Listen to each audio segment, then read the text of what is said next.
Tingnan nyo guys, oh, yung ano, Spider-Man dun sa gilid, oh. Grabe, init pa. Kabitin pa.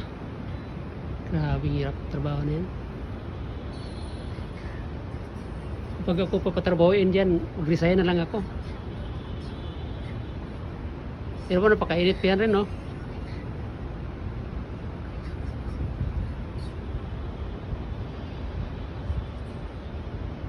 Dapat sana may hapon sila. Diyan, malilim na yung hapon, ano?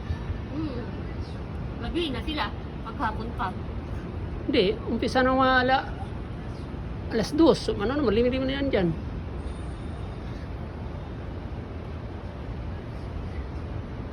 Ito pa magpasok sila ata eh. Grabe, yun. Ay, nako.